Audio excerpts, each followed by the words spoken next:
اسلام آباد high court کا فواد چودھری کو رہا کرنے کا حکم کر دیا گیا ہے۔ آپ کو بتا رہے ہیں کہ اسلام آباد ہائی کورٹ کا فواد چودھری کو رہا کرنے کا حکم اور ان کے کیس میں ابھی ان کو رہا کرنے کا اسلام آباد ہائی کورٹ نے حکم دے دیا ہے۔ آپ کو اپڈیٹ کر رہے ہیں کہ اسلام آباد ہائی کورٹ کا فواد چودھری کو رہا کرنے کا حکم دے دیا گیا ہے۔ اسلام آباد ہائی کورٹ نے یہ فیصلہ کیا ہے اور فواد چودھری کو رہا کرنے کا حکم بھی دے دیا گیا ہے۔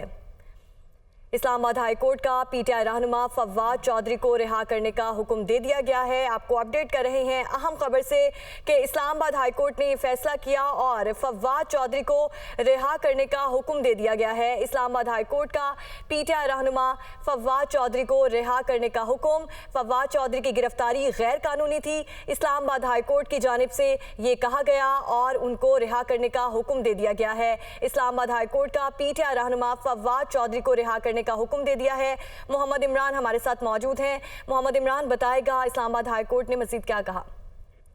جی، تفصیلی فیصلہ سنایا گیا ہے جسٹس میاں گل حسن اورنگزیب کی جانب سے۔ ایک کمرہ عدالت میں انہوں نے یہ فیصلہ پڑھ کر سنایا اور فواد چودھری کی گرفتاری کے خلاف جو درخواست تھی اس کو منظور کیا گیا ہے اور عدالت نے حکم دیا ہے کہ فواد چودھری کو فوری طور پر رہا کیا جائے۔ ڈسٹرکٹ مجسٹریٹ کا فواد چودھری کو حراست میں لینے کا جو فیصلہ تھا اس کو کالعدم قرار دیا گیا ہے۔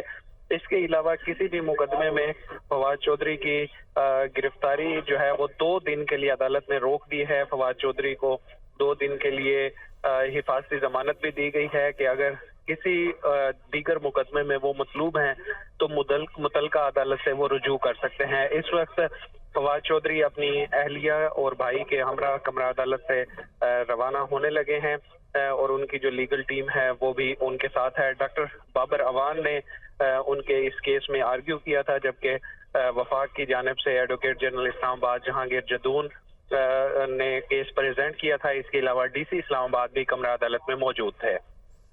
اسلام آباد ہائی کورٹ کا فواد چودھری کو رہا کرنے کا حکم۔ فواد چودھری نے کسی پرتشدد مظاہرے میں شرکت نہ کرنے کا بیان حلفی دے دیا ہے۔ آپ کو اپڈیٹ کر رہے ہیں کہ فواد چودھری کی گرفتاری غیر قانونی ہے۔ فواد چودھری نے کسی پرتشدد مظاہرے میں شرکت نہ کرنے کا بیان حلفی بھی دے دیا ہے اور اسلام آباد ہائی کورٹ کا فواد چودھری کو رہا کرنے کا حکم دے دیا گیا ہے۔ محمد عمران ہمارے ساتھ ہی موجود تھے۔ محمد عمران بتائے گا کہ کسی بھی مقدمے میں 2 روز کی حفاظتی ضمانت کو منظور کیا گیا ہے۔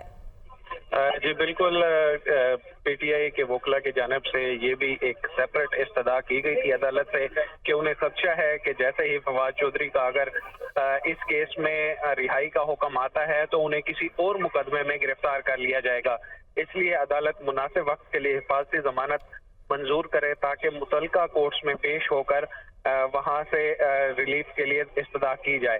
یہ درخواست بھی عدالت کی جانب سے منظور کی گئی ہے اور فواد چودھری کو 2 روز کے لیے حفاظتی ضمانت دی گئی ہے کہ وہ کسی بھی مقدمے میں اگر ان کی گرفتاری مطلوب ہے اور وہ کسی عدالت سے رجوع کرنا چاہتے ہیں تو وہ کر سکتے ہیں۔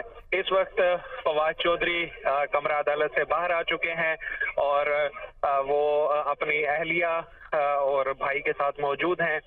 میڈیا سے بھی انہوں نے گفتگو کی اور ان کا یہ کہنا تھا کہ ملک میں قانون نام کی کوئی چیز نہیں ہے، اس لیے کیا بات کریں ہم، سب کو صلح صفائی کی طرف جانا چاہیے، یہی ملک کے لیے بہتر ہے کیونکہ جو کچھ ہو رہا ہے اس سے ملک کا نقصان ہو رہا ہے۔ جی اچھا، یہ بھی بتائے گا محمد عمران کہ پی ٹی آئی کے وکیل کے جانب سے کیا دلائل دیے گئے اس پہ؟ جی، ڈاکٹر بابر اوان اس کیس میں پیش ہوئے تھے اور ان کی جانب سے جو بنیادی نقطہ اٹھایا گیا وہ یہ تھا کہ 9 مئی کو آئی جی اسلام آباد کی موجودگی میں چیف جسٹس اسلام آباد ہائی کورٹ جسٹس عامر فاروق کی جانب سے یہ فیصلہ سنایا گیا تھا کہ فواد چودھری کی گرفتاری 12 مئی تک انہوں نے اس چیز کو ریسٹرین کیا تھا کہ کسی بھی مقدمے میں فواد چودھری کو گرفتار نہ کیا جائے، لیکن اس کے باوجود اگلے ہی روز 10 مئی کو سپریم کورٹ کے باہر سے فواد چودھری کو حراست میں لے لیا گیا، جو کہ سراسر غیر قانونی عمل تھا۔ اس پر جو ایڈوکیٹ جنرل ہیں ان کی جانب سے یہ دلائل دیے گئے تھے کہ فواد چودھری کو کسی بھی مقدمے میں گرفتار نہیں کیا گیا، اس لیے یہ اسلام آباد ہائی کورٹ کے فیصلے کی وائلیشن نہیں ہے۔ فواد چودھری کو 3 MPO کے تحت گرفتار کیا گیا اور یہ گرفتاری حراست میں لینا تھی اور اس لیے اس کی نوعیت مختلف ہے۔ کچھ فواد چودھری کی ٹویٹس بھی عدالت میں پیش کی گئیں